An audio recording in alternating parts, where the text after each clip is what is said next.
اصل میں سورہ اعراف نام اس وجہ سے سورت کا نام ہے کہ اس میں ان لوگوں کا ذکر آیا ہے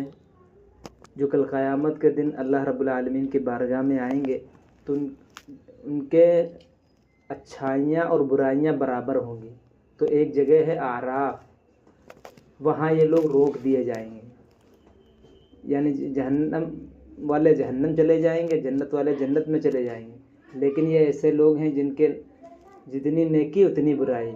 تو یہ اللہ رب العالمین ان کو ایک جگہ پر روک دیں گے، پھر اللہ کی مرضی اب جہاں چاہیں اللہ رب العالمین ان کو داخل کرے۔ اسی لیے اس سورۃ کا نام سورہ اعراف ہے، اور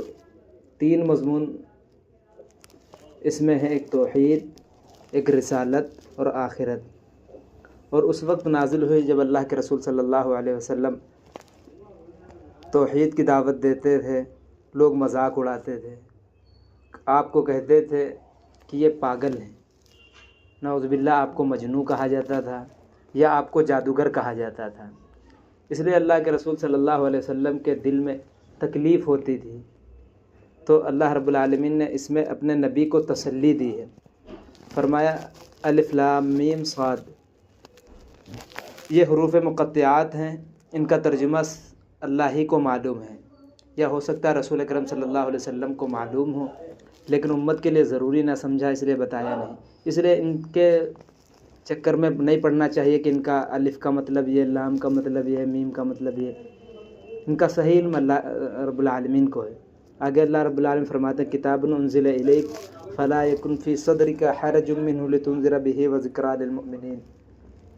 یہ کتاب جو آپ پر نازل کی گئی ہے، فلا یکن فی صدرک حرج منہ لتنذر بہ وذکریٰ للمؤمنین، آپ کے سینے میں کسی قسم کی تنگی نہ رہے، تکلیف نہ رہے۔ اللہ کے رسول صلی اللہ علیہ وسلم کی خواہش یہ تھی کہ سارے لوگ کلمہ پڑھ لیتے، سارے لوگ اللہ کو راضی کر کے جنت میں جانے والے ہو جاتے۔ جب آپ دعوت دیتے تھے لوگ انکار کرتے تھے، مانتے نہیں تھے، اس لیے آپ صلی اللہ علیہ وسلم کے دل میں تکلیف ہوتی تھی کہ کہیں ہماری محنت میں کمی تو نہیں ہے، کہیں ہماری دعوت میں کمی تو نہیں، اس لیے یہ لوگ ایمان نہیں لاتے۔ اس لیے اللہ کے رسول صلی اللہ علیہ وسلم ہمیشہ متفکر رہتے تھے، ہمیشہ متفکر، غمگین رہتے تھے۔ اللہ کے رسول صلی اللہ علیہ وسلم صرف مسکراتے تھے، کبھی آپ کو ہنستے ہوئے کسی نے نہیں دیکھا۔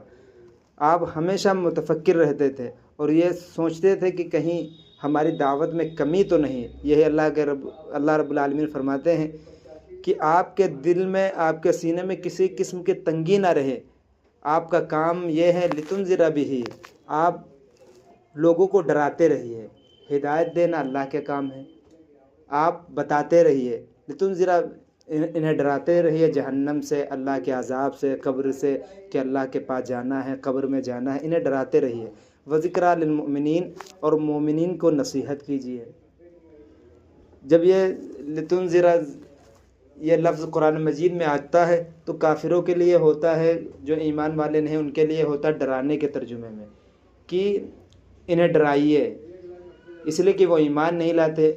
اللہ کو ایک نہیں جانتے، رسول اللہ صلی اللہ علیہ وسلم کی رسالت پر ایمان نہیں لاتے، اس لیے انہیں ڈرائیے۔ وذکریٰ للمؤمنین، اور مومنین کے لیے نصیحت ہے۔ یہ لفظ مومنین کے لیے جب استعمال ہوتا ہے تو نصیحت کے معنی میں، یعنی مان لیجئے یہ نصیحت آپ کر رہے ہیں۔ وذکریٰ للمؤمنین،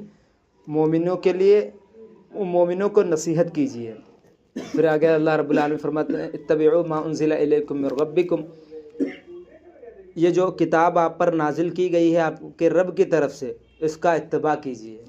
اتبعوا ما انزل، تم سب اس کا اتباع کرو جو تمہارے رب کی طرف سے نازل کی گئی ہے۔ ولا تتبعوا من دونہ اولیاء،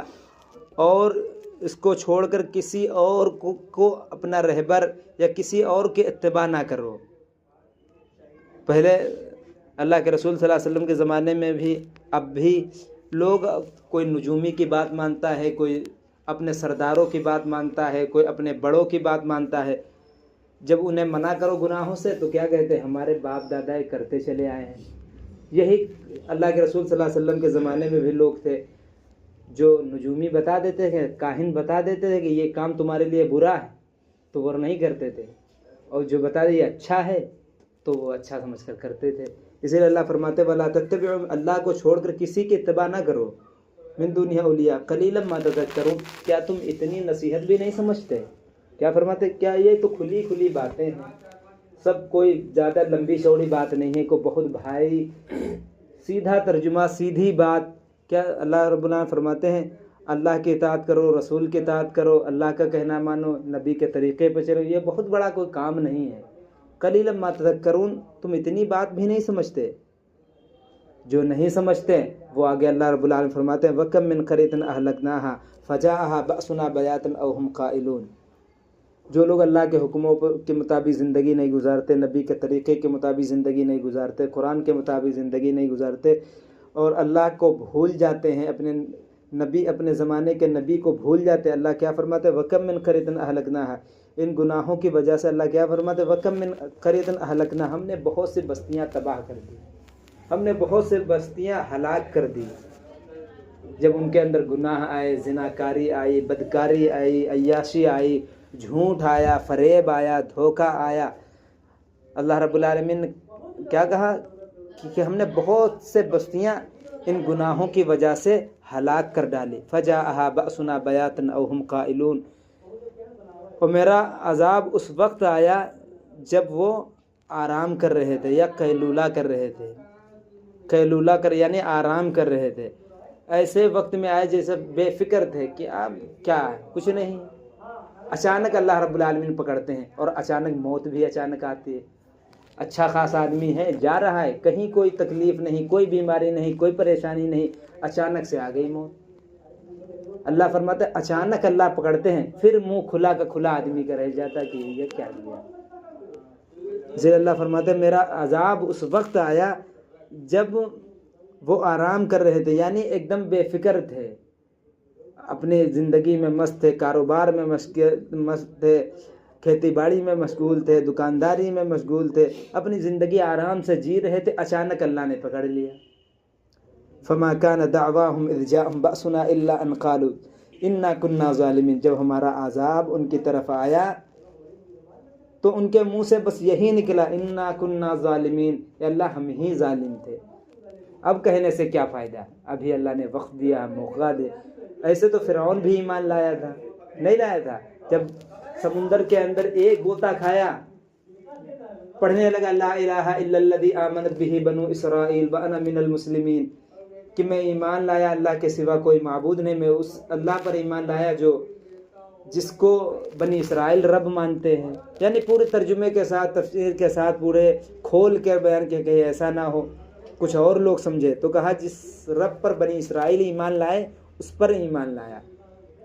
تو فرشتوں نے کیا کہا الآن، کہ اب ایمان لاتے ہو، اب کیا فائدہ، اب تم دیکھ رہے ہو موت، اب تم دیکھ رہے ہو اللہ کا عذاب، اب ایمان لائے کیا فائدہ۔ اسے اللہ کے نبی صلی اللہ علیہ وسلم فرمایا عقل مند اور ہوشیار وہی ہے جو مرنے سے پہلے مرنے کی تیاری کر لے، تیاری موت کب آئے جائے کوئی پتہ نہیں۔ اس لیے اللہ فرماتے ہیں جب میرا